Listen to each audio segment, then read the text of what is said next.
లోనే ఉన్నాయి.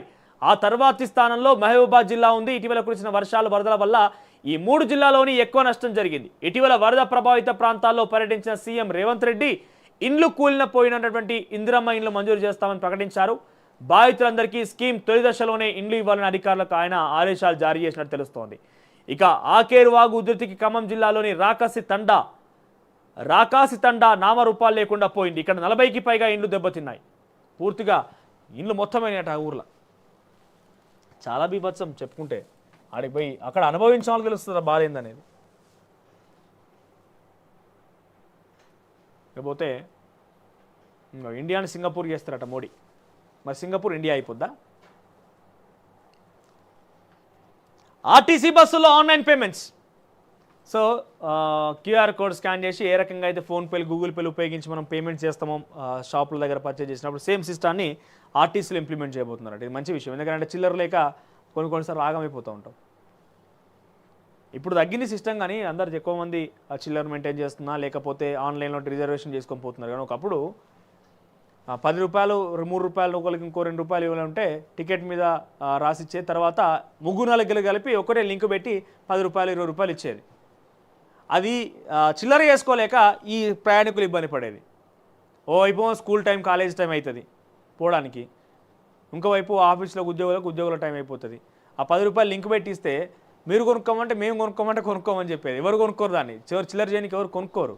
నాకు చిల్లర కావాలి, ఎందుకంటే రిటర్న్ బస్సులో మళ్ళీ చిల్లర అడుగుతారు కదా, ఆయన పోయేటప్పుడు మళ్ళీ బస్సులో చిల్లర అడుగుతారు కదా. అట్లా ఉండేది పంచాయతీలు. సో అది కొంచెం సస్తి వలుకుతున్నారట. ఆర్టీసీలో కూడా ఆన్లైన్ పేమెంట్స్ అయినట్టుగా. ఇక వచ్చిన 17 హాజరు కంటే ఇప్పటికే మనం మాట్లాడుకున్నాం. ఇక చివరిగా నమస్తే తెలంగాణ చూద్దాం. ఆమరణ దీక్షలకు దిగుతాం, గురుకుల పార్ట్ టైం గెస్ట్ ఫ్యాకల్టీ స్పష్టీకరణ.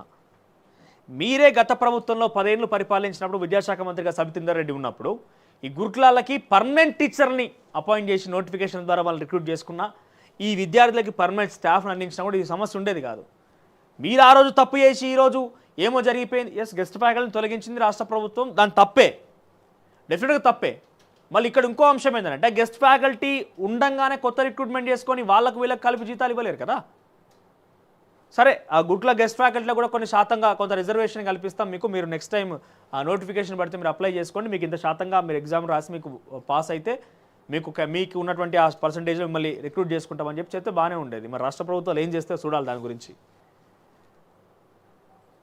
ఇక ఇప్పటికీ మనం ఆయన గురించి మాట్లాడుకున్నాం. కొనతం విడుదల. డిజిటల్ మీడియా మాజీ డైరెక్టర్ అదుపులోకి తీసుకున్న పోలీసులు ఉదయం ఇంటి నుంచి CCSకు తరలింపు. 8 గంటల పాటు విచారణ. తెలంగాణ వాదుల నుంచి వ్యతిరేకత. తరలి వచ్చిన బీఆర్ఎస్ నాయకులు ఏ ఆధారాలతో పట్టుకెళ్లారంటూ నిలదీత. సమాధానం చెప్పిన పోలీసులు అక్రమ కేసులో దిలీప్ను అరెస్ట్ చేశారంటూ ప్రచారం.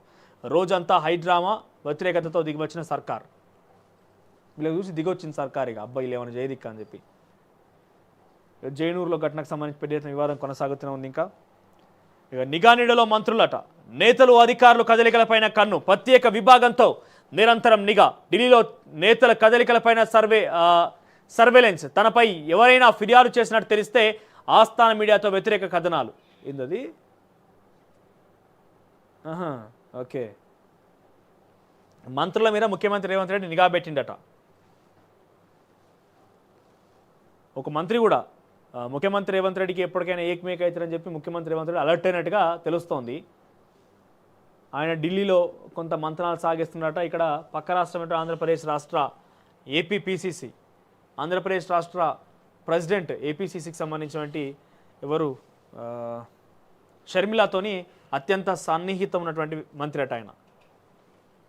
స్థానికతను తేల్చండి అంటూ ఇక కౌన్ బనేగా సీఎం కర్ణాటక గురించి, తర్వాత అలీ చెరువు విలవిల. ఇవి ఈరోజు గుడ్ మార్నింగ్ తెలంగాణకు సంబంధించిన హైలైట్స్. సో మరిన్నిగా వర్షాలు ఉన్నాయట, దయచేసి గమనించండి. అత్యవసరమైతే తప్ప బయటికి రావద్దు. సో ఇప్పుడు రేపటి నుంచి వినాయక చవితి